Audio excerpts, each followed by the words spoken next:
Okay, that was Rita Ora and Sam Smith before that. Good morning, guys. The sun is out and it's winter. Now, Alan, what's going on? I know, it's like January and I'm wearing my flip-flops. I Honey, don't get it. Shades are out. That's global warming for you. Okay, so obviously my name's David. Welcome to the David Francis Experience. I welcome you, my co-host, Alan. Say hello, Alan. Hi, how you doing? I'm good. I got a question, Al. I'm sat across you and you're sat there sipping like a little elegant diva that you are. Mm-hmm. So it begs the question, Alan, what are you sipping on? I mean, I have a little blonde roast vanilla latte moment going on from Starbucks at the moment. Kind of into that right now. Wait, blonde roast, what's that? It's like their new coffee roast, a little smoother, less bit-side than their usual stuff. I mean, I'm feeling it. I find that with coffee, sometimes I do feel like I'm drinking a cup of sulfuric acid with a bit of espresso. Yeah. It's too bitter, it's too... I fancy a nice smooth coffee in the morning. Mm-hmm. Me personally today, what have I got? A strawberry black tea with some lemonade. Love that. Some nice ASMR moments here. No, I wouldn't do that to you guys, that's like a pig. I do need to start drinking coffee more strategically though. I'm drinking 10 cups a day in the office. I'm like, oh girls, cuppa. Jen, do another cup of coffee? Suzanne, 10th cup of coffee? No problem coming up. I drink too much coffee and I'm shaking like a leaf. I mean, I can relate. I can't even feel an energy buzz from it anymore. I'm just drinking water. You're just immune to it. I think I need to go back to drinking just a black coffee before the gym and maybe like 2 more in a week. I'm bombing coffee down me. Anyway, guys, so coming up on the show, of course, we've got new releases from Stereophonics and Ariana Grande. Now, we're also going to be having some fun. We've got a game or two on the show, and guys, I am pleased to say Francis Flashbacks is coming back. Enough boring talk. Here's Ava Max with Sweet But Psycho. I can certainly relate. Oh, she's sweet but a psycho, a little bit psycho. At night she's screaming, I'm on my mind. Oh, she's hot but a psycho, so left but she's right though. At night she's screaming, I'm on my mind. She'll make you curse, but she a blessing. She'll rip your shirt within a second. You'll be coming back for second with your play. You just can't help it. No, you'll play along. Let her lead you on. You'll be saying no, then saying yes, 'cause you're messing with your head. Oh, she's sweet but a psycho, a little bit psycho. At night she's screaming, I'm on my mind. Oh, she's hot but a psycho, so left but she's right though. At night she's screaming, I'm on my mind. Kinda crazy, she's poison but tasty. And people say, run, don't walk away. Yeah, she's sweet but a psycho, a little bit psycho. At night she's screaming, my mind. Okay, guys, Ava Max with Sweet But Psycho. Okay, so guys, we're actually running a competition on today's show. Like I said, a bit of fun. Let's get down to it. We want to know, basic I know, but I love it. I want to know what your New Year's resolution is, and if you've kept to it just 2 weeks into the new year. Alan, what are your New Year's resolutions this year? I mean, I've given up. I fail them every year, so I've just got to the point of not making them, so I'd say my resolution is to not have one.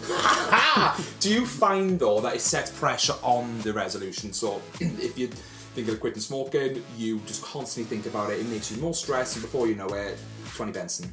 Yeah, actually, totally. I think like if you want to quit smoking, just do it at another time. Just do it when you're ready, rather than putting pressure on it, because 9 times out of 10 you'll probably fail. Me personally, I think with a New Year's resolution, it can be a good sort of motivational kick up the bum for you, definitely. I think if you set yourself a mission, it's a brand new year, new start totally. But I am sick of seeing these basic ladies on Instagram. Oh, New Year's resolution. New me, new year, and all that. Off to Slimmers. Oh, come on now, Diane, we seen you in the Chinese takeaway last night. We know you enjoying no Slimmers. Anyway, guys, back to the competition. We want to know what your New Year's resolution is, and if you've kept to it within the first 2 weeks into the new year. The winner will win a very, let's say, sweet surprise. Okay, so guys, give us a tweet with those resolutions at DF Experience, or drop me a text. 87722, that's 87722. Okay, so guys, it's been a while since we've done this on the show, but I can confirm, ladies and gentlemen, Francis Flashbacks is back. Now, Alan, stop sipping our coffee. Let's tell us what Francis Flashbacks is. So basically, every show we're going to go back to a significant year in your life. It can be significant for many reasons. And from that year, we pick your favourite song and maybe speak about a significant event as well. So, what's the year this week? Well, guys, let's get into it. Let's hit the generator. Hit the generator.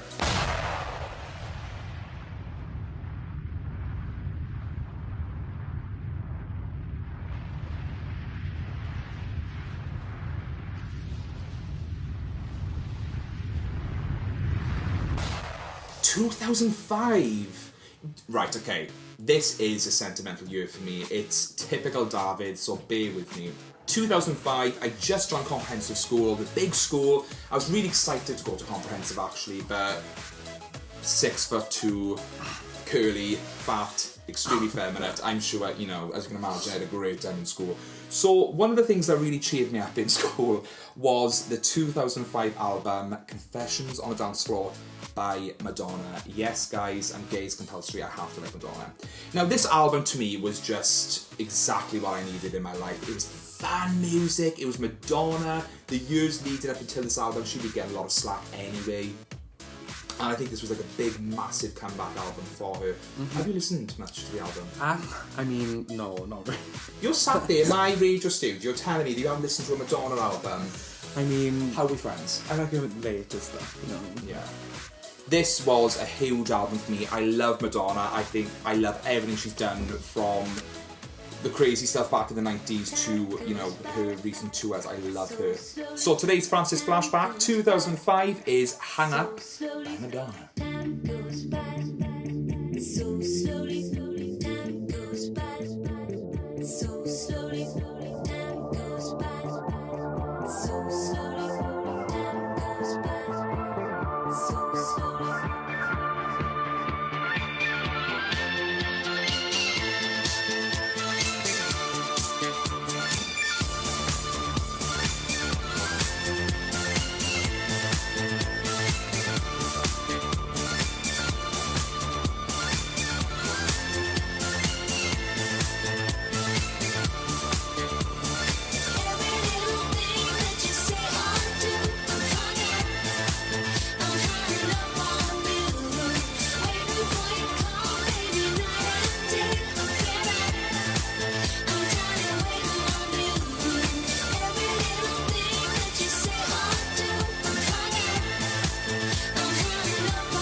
So guys, I'm sipping my tea for this because rather than get it serious now.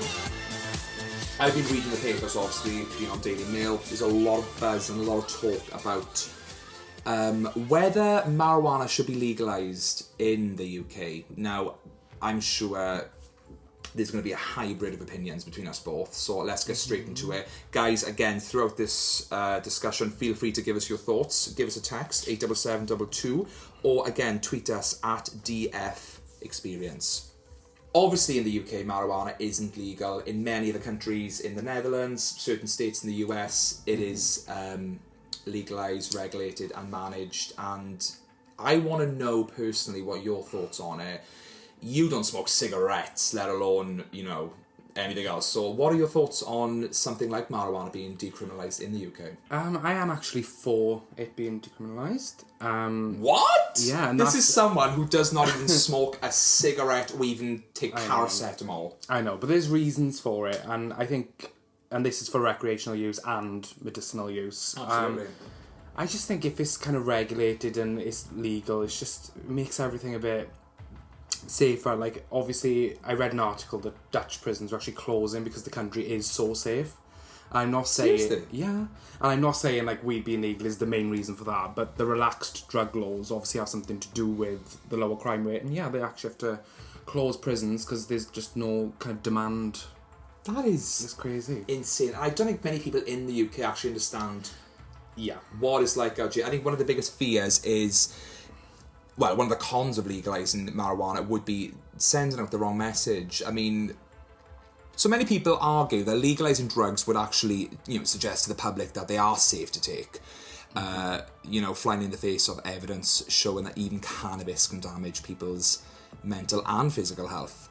I see that totally, but then there's also many of the pros. Let's not forget it's big savings, huge savings for the average taxpayer. Legalising cannabis, could earn the Treasury up to 3.5 billion a year in tax revenues, and that's according to a new report. Even across Europe, like I said, 14 countries, guys, have brought in various decriminalisation models for the medical or recreational sale and use of cannabis. There's even 23 US states as well that are legalising marijuana. Me personally, I think everything, should be taken in moderation, and I'm referring to a glass of water, coffee, cigarettes, exercise. Anything can be too much, and too much of anything can make you sick. So even Cheryl is on us now. She's on board. Cheryl knows. I don't know whether it should be legalised. I don't know. I don't think I have an opinion on it. I think there's so many pros, there's so many cons. I don't feel even comfortable saying whether it should be legal. I don't smoke marijuana, and I don't think that it would affect me in any way. But if you think about the medicinal benefits, I mean, I've heard like miracle stories of how it's helped people's children like really be out of pain when they have horrible illnesses. I'm just thinking, why would we kind of prevent the NHS being able to give that out when it's doing such amazing things? Like recreationally, okay, it's a little bit of a different ball game. It's more on the fence because there's so many pros and cons. Well, of course, to weigh each other out, but especially for medicinal use, I just think, why wouldn't we? So many thoughts, so many opinions. Guys, we really want to know what you think about this. So again, give us a tweet at DF Experience or give us a text 87722. Now guys, at the beginning of the show I did promise you a new song or two. I love me a bit of Stereophonics, but I gotta go for my girl Ariana. So here is Ariana Grande with 7 Rings. Breakfast at Tiffany's and bottles of bubbles. Girls with tattoos who like getting in trouble. Lashes and diamonds, ATM machines. Buy myself all of my favorite things. Been through some bad shit, I should be a savage. Who would've thought it turned me to a savage? Rather be tied up with calls and not strings. Write my own checks like I write what I sing. My wrist, stop watching. My neck, make big deposits, my gloss is popping. You like my hair? Gee, thanks, just bought it. I see it, I like it, I want it, I got it. Yeah, I want it, I got it, I want it, I got it. I want it, I got it, I want it, I got it. You like my hair? Gee, thanks, just bought it. I see it, I like it, I want it, I got it. Yeah. Now, Alan, you've promised me a fun game. I've never played this. It sounds fun. Spill the beans. What's going on? What is this game? Well, I mean, it's hardly like University Challenge. I play you a random or satisfying sound, and you just need to guess what that sound is. Are you kidding? I was expecting a massive outdoor activity, and you sat there playing me clips from your little gallery. Okay, go ahead. Go ahead. Are you ready? We are ready. Bread? Is that... What is that? That's ice. He's chewing ice. Mamacita's chewing ice. That's bad. I mean, you're close. Is it ice? He's walking on ice. Walking on ice, okay. Yeah. Okay. Right, that's killing me. Turn that off. We're That's done. Okay. So you ready for the next one? Yeah. That's oil. Something cooking. Right.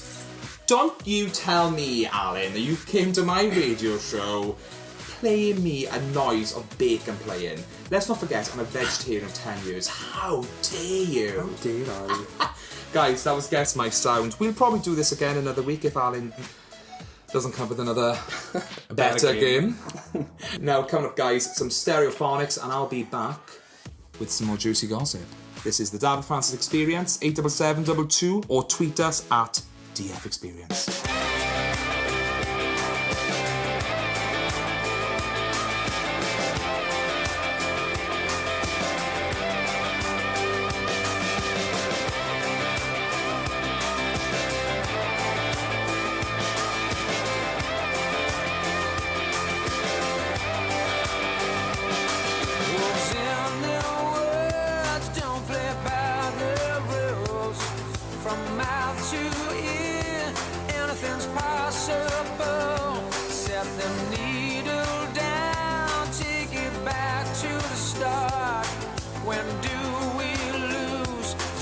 are free.